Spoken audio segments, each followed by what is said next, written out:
Top TV, Truth of the People.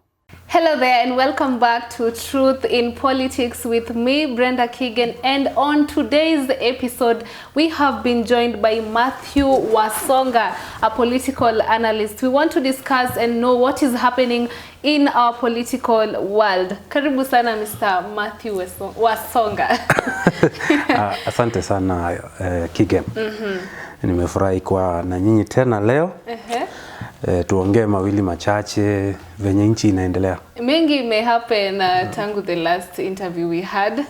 Yeah, first and foremost, I want you to introduce yourself to our new viewers.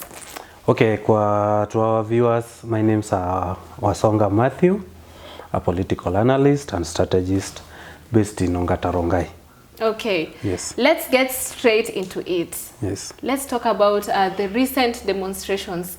This week we didn't have any demonstrations from the Azimio coalition protesting against the high cost of living to the government. Yes. Let's talk about what happened in the last weeks. We saw property destruction, loss of lives, and police brutality. But let's start with the loss of lives. Yeah. What is your take on that? It's very unfortunate that we lost some innocent Kenyans who their main problem was just protesting against the cost of living. And I want to condemn with the strongest term possible the killing of those individuals. Okay. So police are saying that these guys were actually criminals. But if you look at it, let us call a spade and condemn the police brutality. Because from all indication, hakuna mwenye alikufa kwa kupigwa na mawe. Yeah. All died as a result of gunshot. So it should not be at this era. Police should not use excess force in handling the protesters, because you remember, Madam Keegan, ya kwamba demonstration is a legal right. Yes. As a citizen, it's our right to demonstrate and to picket. So the kazi ya polisi is to provide security for both the demonstrators na wenye wako kwa maandamano. You've just said that it is our right to demonstration, yes, as per the constitution. Exactly. But why do you need stones? Now that is where we you know the constitution demand for a peaceful demonstration. Now the question is, let us not look at the problem, but let us look at the source of the problem. Yeah. During demonstration, where do the stones and the tear gas come in? Where do they start? Do they start from the word go, who always bring chaos that by the end of the day tunapata kuna vurugu sana? Yeah. Unaona? If you watch at the videos zile za maandamano, una realize that this demonstration always start as peaceful. Yes. Zinaanzanga zikiwa peaceful. But the moment police wanarusa tear gas, hell break loose. Hapo ndio unapata wananchi wanaanza kurushia polisi mawe, polisi nao wanarushia tear gas. So I think as a police officers, I will take the lion's share of the blame to the police.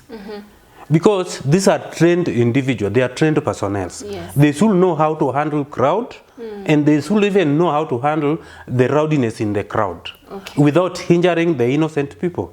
You will remember that even some of those who lost their life during the last demos, some of them were not even part of the demonstrators. Yeah. Some of them were just going on their day-to-day businesses.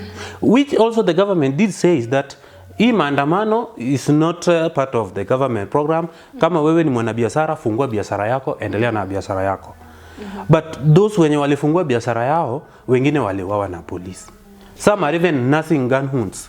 Yeah, but most business people are afraid.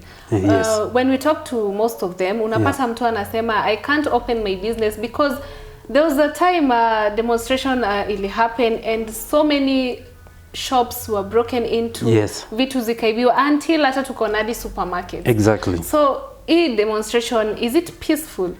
The demonstration that we've experienced is not peaceful. And the violent in the demonstration imechangiwa sana na mapolisi. Mimi I will blame police in this. Kwa sababu gani? Kazi ya polisi, when we demonstrate, it's the constitutional demand that we notify the police that to demonstrate. Let's say instant Ongatarongai, the business community in Ongatarongai wanataka ku demonstrate. We will demonstrate from point A to point B, whereby we will submit our submission to the necessary authorities. Okay. When we say that, police should not stop us from reaching our destination. Yes. Actually, they should guide us to that destination. Okay? Because tumesema tuta petition the county commissioner. For instance, let's say we are going to petition the deputy county commissioner, Kajiado North. So our work will be from Masai Lodge to the county commissioner's office. Why? Kwa nini tukifika, let's say tukifika hapa now from, police waanze kurusa tear gas. That is what causes chaos. Okay? Yeah. And this easy maduka zenye watu have broken into these shops, where were the police? Yeah. Because it should be the duty of the police to protect the property of other people. Yeah. Not to throw tear gas or to throw live bullets. If this guy broke into this shop and police walikuwa hapo, assume police walikuwa hapo mbele ya duka. Awange broke into those shops or even those supermarkets. Because one thing is to know that easy supermarket employ a lot of people. Okay? But police always, you know, sometimes we don't need violence. And police will just, I think our police service, let them go by their name. It's not a police force, it's a police service. Yeah. So they should not use that force in handling the crowd. Yeah. Yes. And I've seen the Azimio coalition saying that those people who are destroying properties are goons that are brought into demonstrations to act as people demonstrating against the cost of living. Lakini, chini ya goons wamelipwa ku destroy property. I will not say whether they are goons or not. But what I will say is that our police service should differentiate between criminals and how to handle criminals. If let's say I'm a criminal and I want to niende maandamano nijifiche ndani ya maandamano to do that the criminal act. The police will be able, because these guys are trained again, to identify, now these are criminals, and let's handle them as criminals. But now these are demonstrators. Okay? And again, it will be now also be a shared responsibility between the organizers of the demonstrations and the police. Yeah. Whereby if now I want to organize a demonstration, you ensure that the demonstration imefikia ile malengo ulikuwa unataka. Yeah. Whatever you wanted to achieve. Okay. Without loss of life and loss of properties. Yeah. Personally, I'm always against violence and loss of life and loss of properties. Yeah, talking about the police service. In the latest demonstrations, we saw ununiformed police officers. Yes. Masking themselves as journalists. Yes. Yeah, wakiwa hapo, they're pretending to be journalists and then they attack the demonstrators. Exactly, that's what I was talking about. Now let me give you an example. You know, sometimes, and the Inspector General of Police will take responsibility for this, because we cannot go that way as a country. There's an incident that happened that a tear gas was thrown at these young children. Yeah. Then the father came out to confront the police. The guy was arrested. Why? Why was he being arrested? Alifanya makosa gani ndiye ashikwe? Yeah, he was. The guy was just hungry, which is just nearly a father will do that. Even me, I will do that. You cannot mess with my child and you expect me to laugh with you. Hata wewe huwezi kubali ama ni aje? Exactly. So why was this guy being arrested? And why must the police throw tear gas kwa watoto? Watoto sasa wako na makosa gani? So I think the Inspector General of Police and the IPOA should take note.